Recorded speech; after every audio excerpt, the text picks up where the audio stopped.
এই রমজানকে রমজান মুবারক মাসে কোরআন নাজিল হওয়ার কারণে রমজান মাস সম্মানিত হয়েছে।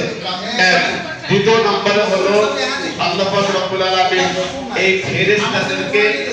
ফেরেশতাদেরকে আল্লাহ রাব্বুল আলামিন এই কদরের রাত্রিতে আল্লাহ হাবিব সাল্লাল্লাহু আলাইহি সাল্লাম তিনি বলেন, তিনি ফেরেশতারা আমার জন্য দোয়া করেন এবং কি আল্লাহর হাবিব সাল্লাল্লাহু আলাইহি সাল্লাম তিনি জানান জিবরাইল আলাইহিস সালাতু ওয়াস সালাম মাশরিক থেকে মাগরিব পর্যন্ত, শিমাল থেকে জুনুব পর্যন্ত সারা দুনিয়া জিবরাইল আলাইহিস সালাতু ওয়াস সালামের সমুদ্রের দুটি পাখা আছে, এই পাখা দ্বারা तमाम दुनिया তিনি বেষ্টন করে রাখে, যার দ্বারা সকল মানুষ আল্লাহ তাআলার রহমত পাইতে পারে।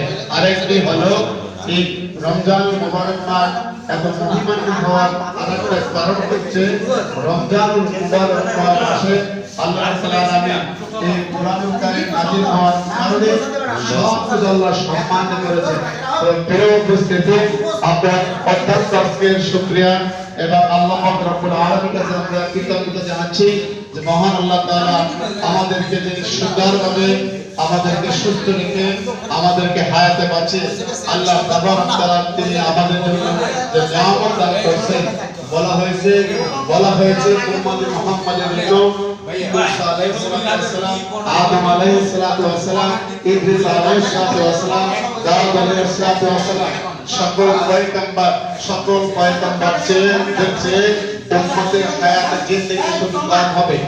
আল্লাহ রাসূল সাল্লাল্লাহু আলাইহি সাল্লাম বলে ভাই জিবরাইল অন্যান্য নবীরা তারা 1000-1500 বছর তারা হায়াতের জিন্দেগি পায়, আমার উম্মতেরা হায়াতের জিন্দেগির পর আমার উম্মতের কি অবস্থা হবে? জিবরাইল আলাইহিস সালাম তিনি বলে ইয়া রাসূলুল্লাহ, ইয়া হাবিবাল্লাহ, আল্লাহ আপনার জন্য আপনাদের জন্য যদিও তারা হায়াতের জিন্দেগির কম পাবে, আল্লাহ রাব্বুল আলামিন আপনার জন্য কবর নামক রাত দেখি ঈদের পরে ইনশাআল্লাহ দান করেছেন। বলুন আলহামদুলিল্লাহ। এই কদর কি হবে? হাদিস শরীফে আছে আল্লাহ রাব্বুল আলামিন আল্লাহ হাবিবকে বলেন যে হাজার মাস কালকে নানিপুরের মাজার আইবেন, কালকে দাওয়াত, এই জন্য কালকে দাওয়াত রইলো, যে কয়জন আইবেন নিয়ে আইবেন, ভাইয়েরও সাথে নিয়ে আইবেন। এই জন্য আমরা সকলে মিলে এই কদর রাতে আল্লাহ যদি ইবাদত করতে পারি, আল্লাহ রাব্বুল আলামিন